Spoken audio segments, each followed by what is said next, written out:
Assalamualaikum warahmatullahi wabarakatuh. Waalaikumsalam warahmatullahi wabarakatuh. Kami dari kelompok 6 untuk ini akan membahas materi terkait dengan teori belajar humanistik. Sebelumnya, kelompok 6 terdiri dari beberapa anggota.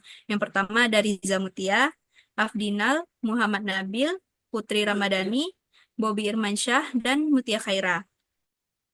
Tanpa berlama-lama, kita langsung saja masuk kepada pembahasan materi pertama, yaitu pengertian belajar menurut teori humanistik. Ini akan dibahas oleh Riza Mutia. Kepada Riza Mutia dipersilakan. Baik, terima kasih kepada moderator. Di sini saya akan menjelaskan tentang materi belajar menurut teori humanistik, di mana teori humanistik ini berasal dari kata human yang artinya itu manusia. Secara terminologi, humanistik dapat diartikan dalam pengertian estetikal humanis, psikologikal humanis, sosiologikal humanis, religius humanis, dan literal humanis. Teori humanistik adalah salah satu teori dalam pendidikan yang memandang manusia sebagai makhluk yang seutuhnya dan memiliki potensi besar untuk mengembangkan dirinya.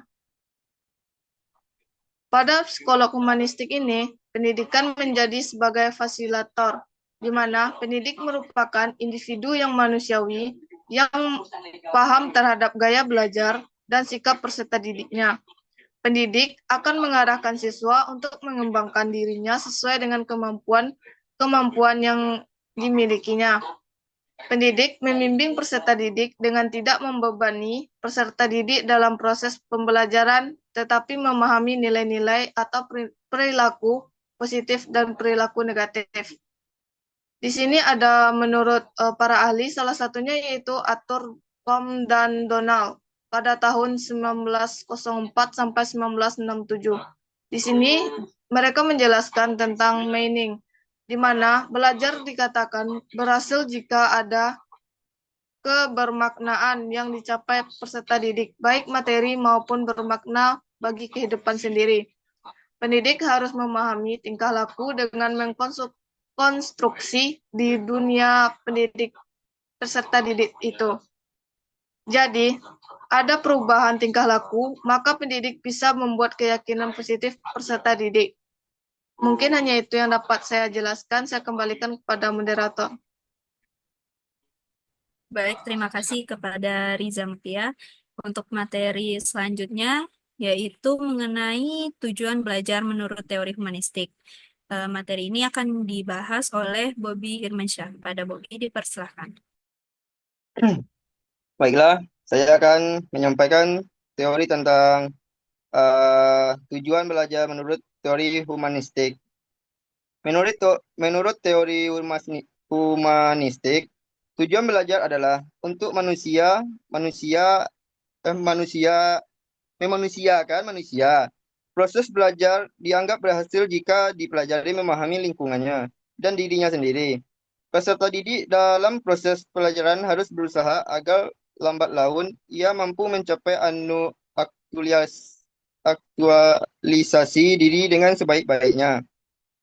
Tujuan utama para peserta didik adalah membantu peserta didik untuk mengembangkan dirinya, yaitu membantu masing-masing individu untuk mengenal diri mereka sendiri sebagai manusia yang unik dan membantu dalam mewujudkan potensi-potensi yang ada dalam diri mereka. Para ahli humanistik melihat adanya dua bagian pada proses belajar, ialah proses memperoleh informasi baru dan personalia informasi ini pada individu.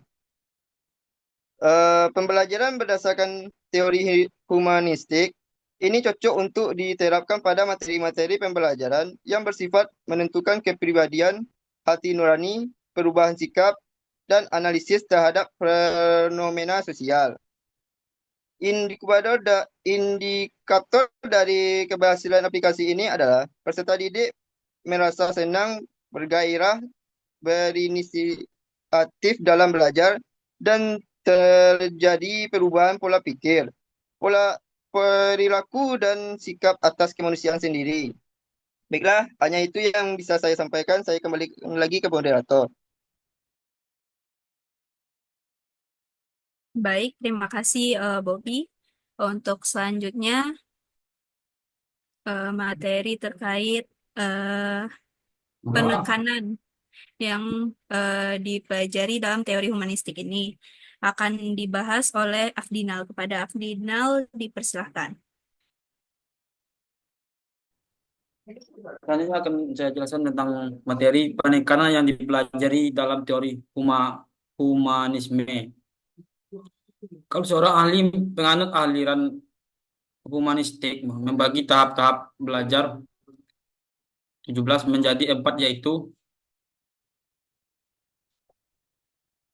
tahap pengalaman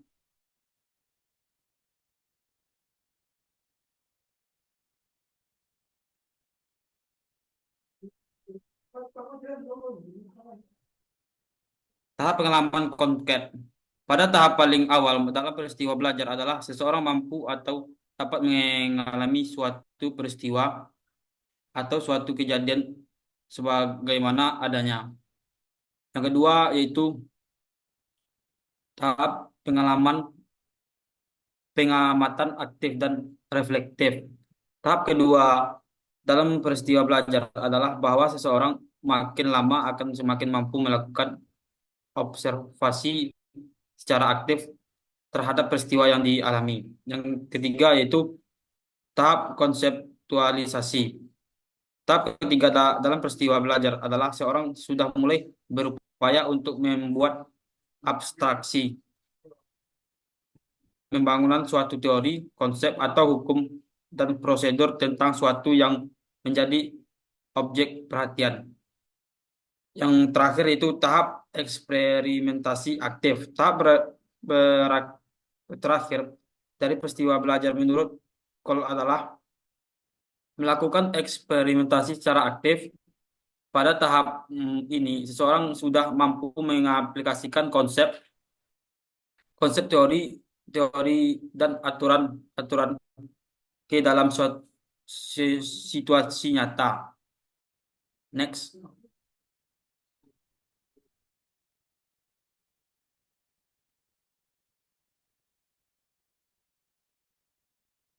Selanjutnya itu proses pembelajaran menurut teori humanistik. Proses pembelajaran berdasarkan teori humanistik cenderung mendorong peserta didik untuk berpikir induktif. Teori ini juga amat mementingkan faktor pengalaman dan ketertiban peserta didik secara aktif dalam belajar. Pendekatan humanistik, pengumatan peranan peserta didik dan berorientasi pada kebutuhan. Menurut pendekatan ini, teori atau bahan ajar harus dilihat sebagai totalitas yang melibatkan orang secara utuh, bukan sekedar sebagai sesuatu yang intelektual semata-mata. Untuk memberi kemudahan belajar dan berbagai kualitas fasilitor, yaitu memberi perhatian kepada pencipta suatu awal situasi kelompok atau pengalaman kelas. Yang pertama yaitu fasilitor membantu untuk memperoleh dan menjelas tujuan-tujuan. Yang kedua, fasilitor mempercayai adanya keinginan dan masing-masing peserta didik untuk melaksanakan tujuan-tujuan yang bermakna bagi dirinya. Yang ketiga itu fasilitor menempatkan dirinya sendiri sebagai suatu sumber yang fleksibel untuk dapat dimanfaatkan oleh kelompok. Yang keempat itu di dalam berperan sebagai fasilitor, guru harus mencoba untuk mengenali dan menerima keterbatasan sendiri. Next.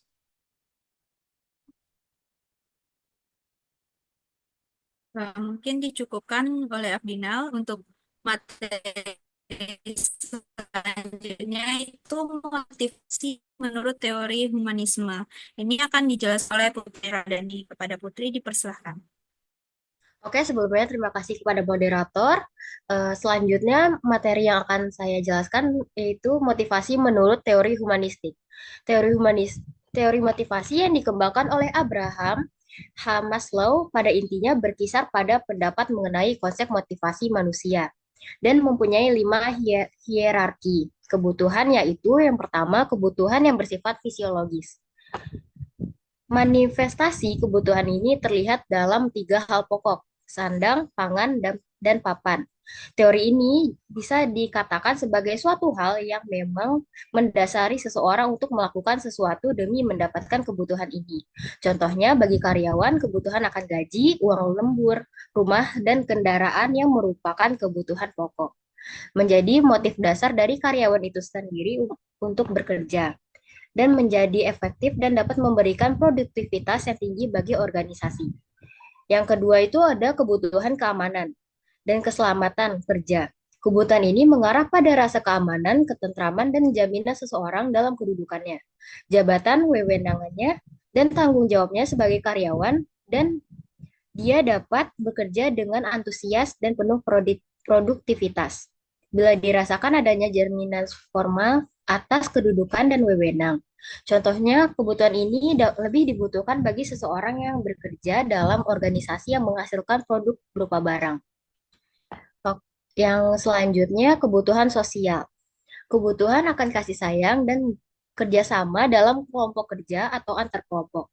Kebutuhan akan diikutsertakan meningkatkan relasi dengan pihak-pihak yang diperlukan dan tumbuhnya rasa kebersamaan, termasuk adanya sense of the belonging dalam organisasi. Contohnya biasa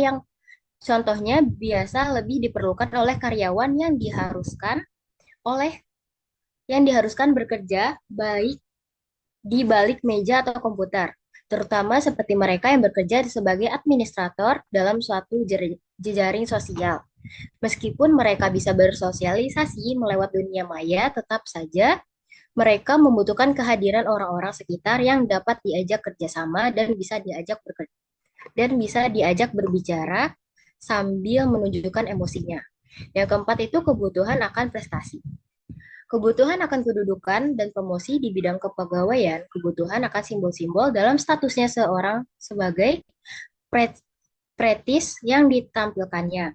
Contohnya, setiap karyawan memiliki prestasi masing-masing dalam hal itu. Mereka berkompetisi dalam menyelesaikan tugas sebaik-baiknya. Setelah pencapaian usaha mereka dinilai baik oleh organisasi dan atasannya, biasanya mereka diberikan piagam atau suatu emblem yang yang dapat menunjukkan bahwa ia adalah seorang yang berhasil dalam bidangnya atau yang sesuai dengan yang diharapkan organisasi. Kebutuhan akan hal tersebut memancing mereka untuk terus giat menapaki bidangnya masing-masing. Oke, sekian saya kembalikan kepada moderator.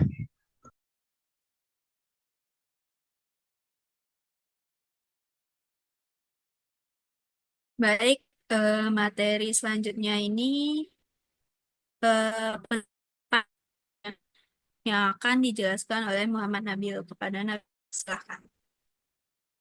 Oke, saya akan membacakan materi tentang penerapan menurut teori humanistik. Ada beberapa strategi pembelajaran sebagai alternatif yang cocok untuk diterapkan berdasarkan teori humanistik. Yaitu ada teori open education, adalah proses pendidik adalah proses pendidikan yang memberikan kesempatan kepada peserta didik untuk bergerak secara bebas di sekitar kelas dan memilih aktivitas belajar mereka sendiri. Open education sendiri memiliki 8 kriteria, yaitu kemudahan belajar tersedia, artinya berbagai macam bahan yang diperlukan untuk belajar tersedia. Kedua adalah penuh kasih sayang, hormat, terbuka, dan hangat, artinya menggunakan bahan buatan peserta didik. Guru menangani masalah-masalah tingkah laku dengan jalan berkomunikasi secara pribadi dengan peserta didik yang bersangkutan, tanpa melibatkan kelompok. Yang ketiga adalah mendiagnosa peristiwa-peristiwa belajar, artinya peserta didik dapat memeriksa pekerjaan mereka sendiri, guru mengamati dan mengajukan pertanyaan-pertanyaan. Yang keempat ada penilaian. Guru membuat catatan penilaian secara individual, hanya sedikit sekali diadakan tes formal. Yang kelima adalah mencari kesempatan untuk pertumbuhan profesional. Artinya guru menggunakan bantuan orang lain atau guru bekerja dengan teman sekerjanya. Yang keenam, persepsi guru sendiri. Artinya guru mengamati semua peserta didik untuk memantau kegiatan mereka. Yang ketujuh ada asumsi tentang para peserta didik dan proses belajar. Artinya suasana kelas hangat dan ramah, para peserta didik asik melakukan sesuatu. Eh, Penerapan menurut teori humanistik yang kedua yaitu cooperative learning atau belajar kooperatif merupakan pembelajaran kelompok dengan ber, ber- bereksplorasi dengan siswa yang lain dan memberikan fondasi yang baik untuk meningkatkan dorongan ber- berprestasi peserta didik. Menurut Salvin, cooperative learning mempunyai tiga karakteristik. Yang pertama, peserta didik bekerja dalam tim-tim belajar yang kecil, antara 4 sampai 6 orang anggota. Komposisi ini tetap selama berminggu-minggu.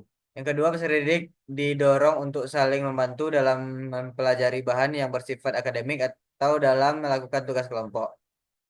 Tiga, peserta didik diberi imbalan atau hadiah atas dasar prestasi kelompok. Penerapan humanistik teori penerapan penerapan menurut teori humanistik yang ketiga yaitu independent learning. Independent learning atau pembelajaran mandiri adalah proses belajar yang memberikan peserta didik menjadi subjek yang dapat merancang, mengatur, mengontrol kegiatan mereka sendiri secara bertanggung jawab. Mungkin sekian dari saya kembalikan kepada moderator. Baik, terima kasih kepada Nabil. Mungkin sekian materi dari kami. Kesimpulan ini yaitu dari paparan ini terkait statistik dan aplikasinya dalam pembelajaran di sekolah dapat ditemukan bahwa eh, selanjutnya proses yang terjadi dalam individu yang melibatkan keseluruhan bagian atau dominan yang ada dalam proses pelajaran. Yang ketiga, tujuan pelajaran humanistik ini adalah untuk memanusiakan proses belajar dianggap sebagai hasil jika siswa memahami lingkungan dan diri sendiri. Yang keempat, mengembangkan potensi dan kepribadian yang ada dalam dirinya, serta aplikasi teori humanistik ini dalam kegiatan pembelajaran, guru sebagai fasilitator dan siswa sebagai subjek dalam belajar. Mungkin sekian materi yang kalau 16. Semoga dia dapat memahami